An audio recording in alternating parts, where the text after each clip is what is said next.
નમસ્કાર મિત્રો, જ્ઞાન ઉત્સવ ચેનલની અંદર ફરી એક વખત તમારું હાર્દિક સ્વાગત છે।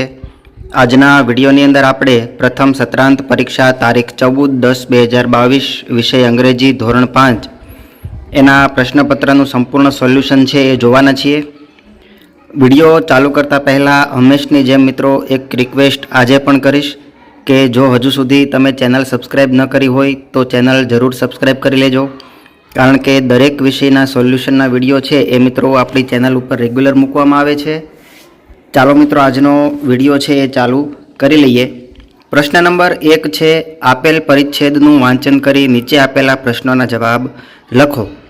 તો અહીંયા આપેલો પેરેગ્રાફ છે એ આપણે વાંચવાનો છે અને એના આધારે પ્રશ્નના જવાબ છે એ લખવાના છે। પહેલો પ્રશ્ન છે, find out the opposite word of big.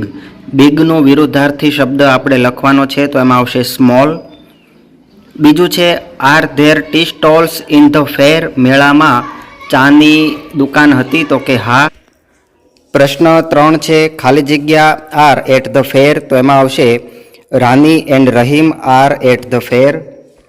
ત્યાર પછી મિત્રો પ્રશ્ન નંબર 2 છે, નીચેના ફકરાનું વાંચન કરી પ્રશ્નોના જવાબ આપો।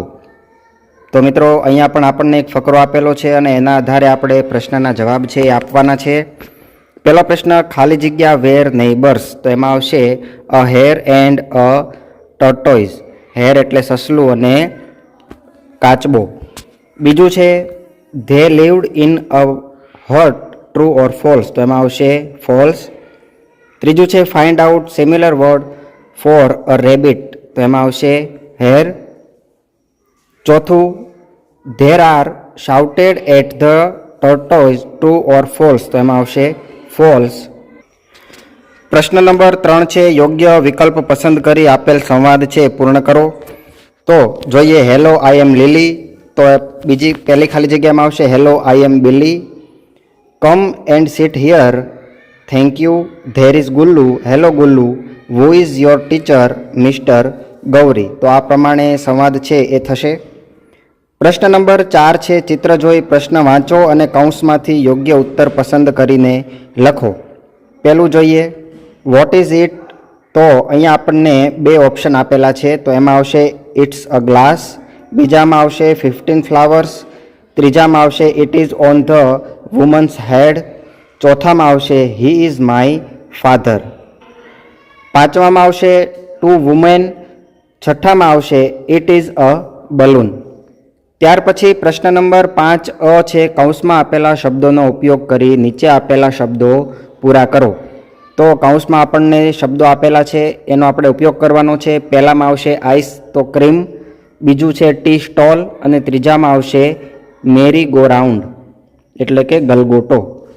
ત્યાર પછી 5B છે, ચિત્ર ઓળખી સ્પેલિંગ પૂર્ણ કરો। પહેલું ચિત્ર ટેબલનું છે, એનો સ્પેલિંગ બનશે TABLE, બીજું ચિત્ર પોપટનું છે એટલે કે પેરોટ, એનો સ્પેલિંગ બનશે PARROT, અને ત્રીજું છે કેરીઓ છે, એક કરતાં વધારે છે એટલે મેંગોસ, MANGOES। તો એ પ્રમાણે તમારે સ્પેલિંગ છે એ પૂર્ણ કરી દેવાનો છે। પ્રશ્ન 6 છે, નીચે આપેલા ટેબલ પરથી 3 વાક્યો બનાવો। તો મિત્રો આઈની સાથે હંમેશા હેવ આવે, એટલા માટે આઈ હેવ અ બેગ, પછી છે આરતી હેઝ ફ્રૂટ્સ, અને ત્રીજું વાક્ય બનશે ધે હેવ ફ્લાવર્સ। તો આ 3 વાક્યો બનશે। પ્રશ્ન નંબર 7 છે, આપેલા શબ્દો સામે સરખા પ્રાસવાળા એટલે કે રાઇમિંગ વર્ડ્સ આપણે શોધીને લખવાનું છે। પહેલું છે પાથ, તો એની સામે આવશે બાથ, બીજું છે બીટ, તો એનો રાઇમિંગ વર્ડ્સ થશે ફીટ, ત્રીજું છે ક્લેપ, તો એનો રાઇમિંગ વર્ડ્સ થશે રેપ।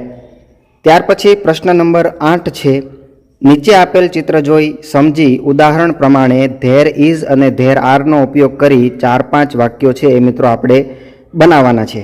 તો આપણે ધેર ઇઝ અને ધેર આરનો ઉપયોગ કરીને જ દરેક વાક્ય બનાવીશું। પહેલું વાક્ય જોઈએ, there is a farm in this picture, બીજું છે there is a woman in a farm, ત્રીજું there is a well in the farm, ચોથું there are 2 children in the farm, અથવા તો ઇન ફાર્મ લખી શકો, ઇન ધ ફાર્મ પણ લખી શકો। ચિલ્ડ્રન્સ આપણે નહીં લખીએ કારણ કે ચિલ્ડ્રન છે એ ઓલરેડી બહુવચન જ છે। પાંચમું વાક્ય બનશે there is a tractor in the farm. તો મિત્રો આ રીતના જે વાક્યો છે એ તમારે બનાવવાના છે। ફરી એક વખત મિત્રો રિક્વેસ્ટ કરવા માંગીશ કે હજુ સુધી ચેનલ સબસ્ક્રાઇબ કરવાની બાકી હોય તો મિત્રો ચેનલ જરૂર સબસ્ક્રાઇબ કરી દેજો, કારણ કે દરેક વિષયના સોલ્યુશનના વિડીયો છે એ મિત્રો આપણી ચેનલ ઉપર રેગ્યુલર રીતે મૂકવામાં આવે છે. ફરી મળીશું મિત્રો એક નવા વિડીયો સાથે. ત્યાં સુધી રજા આપશો. જય હિન્દ, જય ભારત.